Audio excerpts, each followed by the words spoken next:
मैं हूं ज्योतिषाचार्य लक्ष्मी भारती भारत। मेरे साथ जुड़े हुए हैं आचार्य पंडित जी ओम जी व्यास जी, जानापावा आश्रम जानापावा से। हम इस समय मंदिर में खड़े हुए हैं। मैं आचार्य से कुछ पूछना चाहता हूं, कुछ सवाल थे मेरे मन में कि साहब, जानापावा पीठ के बारे में कई भ्रांतियां हैं कि परशुराम जी का जन्म स्थान अलग अलग जगह हुआ है, तो वो क्या चीज़ें हैं? जी, बहुत अच्छा प्रश्न है कि भगवान परशुराम जी की जन्मस्थली कहाँ है। जी तो इसमें सबसे बड़ा प्रमाण मैं इस बात का देता हूँ कि ये जो वन प्रदेश है जो सारी औषधियों से भरा हुआ है। तो आपने कभी देखा होगा कि कोई आईटीएन का, अगर कभी आईआईटीएन कोई व्यक्ति है तो वो ऐसी कंपनी के आसपास अपना जॉब या अपना स्थल स्थापित करता है जहाँ पर वो रहता हो। तो उसके लिए सबसे ज़्यादा ज़रूरी कि जब भगवान परशुराम के पिताजी जमदग्नि ऋषि उस समय के सर्जरी के डॉक्टर थे, और उन्होंने कई प्रकार की शल्य क्रियाएँ की थी, और शल्य क्रियाओं के साथ साथ उनके पास में शोध करने के लिए अनेक ऋषि हैं वहाँ पर आया करते थे। जी अच्छा, ये ऋषि परंपरा में ही था, ऐसा नहीं कि मैं केवल ऋषि को ही बता रहा हूँ। अगर कभी हम सबसे पहले जाएँ तो भगवान ब्रह्मा के पुत्र हुए भृगु ऋषि, जी। जो जिनको सबसे पहले संजीवनी विद्या दी थी, हम्म, और उन्हीं के पुत्र हुए चवन ऋषि, और चवन के उर्व, और उर्व के ऋचिक, और ऋचिक के जमदग्नि, और जमदग्नि के परशुराम। जी ऐसा इनका वंश वंश चला। तो इस वंश में औषधि विज्ञान और जितने इलाज हैं, जितने उपचार हैं, वो पूरा चलता रहा है इनके समय में। जी तो ये पूरा वन प्रदेश है, औषधियों से भरा हुआ है। और जमदग्नि ऋषि का आश्रम यहाँ था, वे औषधियों से अलग अलग लोगों का इलाज किया करते थे।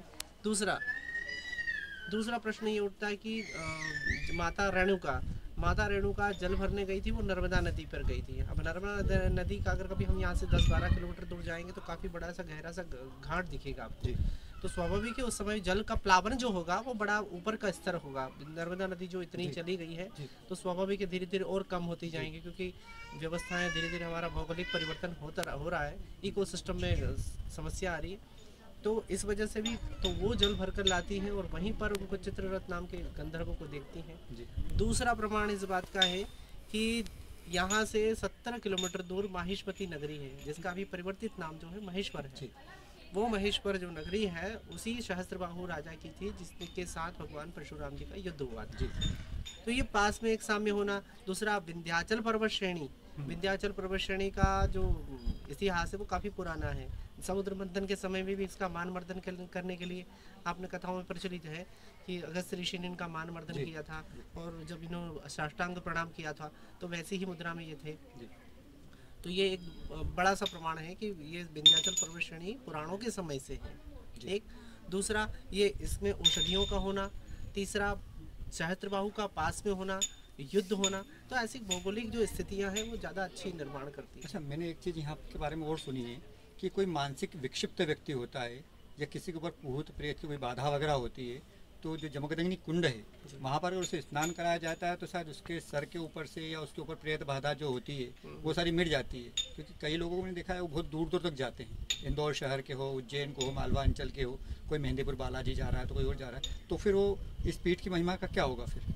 इसमें अगर ऐसा है तो फिर उन्हें तो यहाँ आना चाहिए पास में नज़दीक। यहाँ पर हजारों की संख्या में लोग आते जी हैं, ऐसा नहीं कि एक दो। अभी क्या है, अमावस्या के दिन जो है काफ़ी भीड़ लगी रहती है। जी और अभी साल भर में जो भूतड़ी अमावस्या जो आती है, उस अमावस्या में कम से कम 40 से 50 हज़ार की संख्या यहाँ पर होती है। तो यहाँ पर स्नान करते हैं, और स्नान करने के बाद में भैरव जी के पास में वहाँ पर क्षमा याचना करते हैं। तो भगवान भैरव जी हैं, उनकी सब सारे संताप दूर करते हैं। ये आज से नहीं, ये कोई 50 साल से चलता आ रहा है। मैं अपने बचपन से देखता आ रहा हूँ कि यहाँ पर आदिवासी अंचल के जो समूह के, अलीराजपुर है, आपका जोगट है, आपका झाबुआ है, और आपका पेटलावत है, इस एरिया के लगभग 90% लोग यहाँ आते हैं। यहाँ पर पूजन करते हैं, और उनकी पूजा कराने के बाद में उनके दुख दूर भी होते हैं, और पुनः 1 महीने बाद वो जो भी प्रसाद वगैरह लेकर आते हैं और भगवान को चढ़ाते हैं। तो यहाँ पर उसकी बड़ी महिमा है। तो ये ब्रह्मकुंड जो है, इसी का ऐसा माना जाता है कि ऋषिक मुनि ने जो हवन किया था, यज्ञ किया था, और इस यज्ञ कुंड में हवन किया था, और इसी से 2 चरु प्राप्त हुए थे। तो एक तो राजा गाधी को गया था, और दूसरा जमदग्नि के पास गया था, माता सीता सत्यवती के पास में। तो सत्यवती ने जब लिया था तो वो क्या, ब्रह्म का दोनों के बीच में अदला बदली हो गया, व्यत्याज हो गया था। तो दोनों के बीच में व्यत्याज होने के कारण क्या हुआ था कि जो ब्राह्मण वाला राजा गादी के पास चला गया और ये इनके पास चला गया। तो ये ब्रह्मकुंड उसी का है। और वहाँ विश्वामित्र हुए थे और यहाँ जमदग्नि हुए। तो जमदग्नि का क्रोध कम नहीं हुआ। उन्होंने बड़ा भूल तो हो गई कि हाँ मुझसे कर, लेकिन क्षत्रिय तेज तो था जमदग्नि ऋषि में, लेकिन उसमें ट्रांसफर हो गया। क्योंकि ऋषिक मुनि से उन्होंने कहा था कि वो बड़े त्रिकालदर्शी थे। उन्होंने उनसे कहा कि भाई मैं हमसे अपराध तो हो गया, अब क्या करें। तो बोले वो क्षत्रिय तेज तो रहेगा। तो बोले ऐसा नहीं हो सकता है कि मेरे पुत्र में न होते मेरे पौत्र में हो जाए। तो बोले हाँ वो चल जाएगा, क्योंकि मैं पुत्र और पौत्र में कोई अपना भेद नहीं रखता हूँ।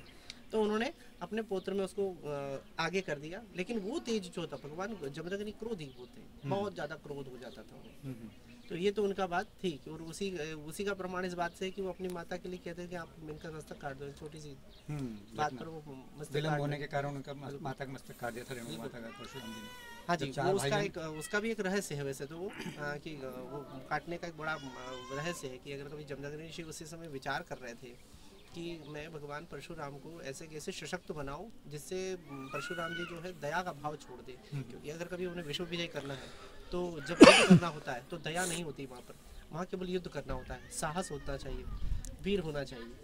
उसके लिए तो क्योंकि ब्राह्मण का वर्ण है तो ब्राह्मण वर्ण में तो दया आ ही जाएगी। तो ऐसी परिस्थिति में क्या होगा, तो वह इसी समय विचार कर रहे थे। और इस समय में यही घटना घट जाती है कि वह चित्ररथ नाम के गंधर्व को देखती हैं और देखते ही उनके मन में सुबह प्रातः काल जो है ब्रह्म मुहूर्त में भाव करके छेड़ा था। तो ऐसी स्थिति में वो यहाँ आती हैं और कहती है कि मेरे से ऐसा अपराध हो गया। तो बोले देखिए आपसे बहुत बड़ा अपराध हो गया, तो चरित्र हनन जैसा है। क्योंकि उस समय में ये छोटी सी सोचने पर भी मात्र से भी ये सब पाप हो जाएगा। हम इसका कलयुग का वर्णन इसमें नहीं कर सकते, हम उस समय की बात कर रहे हैं। तो उन्होंने कहा ठीक है। तो वो अपने चारों पुत्रों से कहते हैं, लेकिन वो ब्राह्मण वर्ण होने के कारण उनकी हिम्मत ना हुई। लेकिन परशुराम को कहा तो उन्होंने एक समय में उनको चेतनाहीन कर दिया और माता का मस्तक काट दिया। वो प्रसन्न हुए। उनको पता था कि पिताजी बड़े अंतर्यामी और त्रिकालदर्शी और बहुत बड़े चिकित्सक है, वो सब सारा करते थे। उन्होंने वरदान मांगा, वरदान में दे दिया कि आप मुझे मेरी माता को भाइयों को जीवित कर दें और उनको याद जो हुआ है कि मैंने उनके साथ जो व्यवहार किया है उसको भूल जाए। तो वो भी उनके साथ में हो गया। अब दो फायदे हुए। एक तो परशुराम जी किसी पर दया नहीं करेंगे जब युद्ध करेंगे। जब अपनी माता को मार सकते हैं ऐसी स्थिति में तो किसी को नहीं दया करेंगे, मतलब अब विश्व विजय होगा और सारे दुष्टों का संहार हो जाएगा। दूसरा, किसी स्त्री का चरित्र हनन हो जाए तो उसकी मृत्यु के बाद ही उसका चरित्र खत्म होता है। लेकिन चरित्र तो ऐसे ही है, चरित्र ऐसे ही हो जाएगा।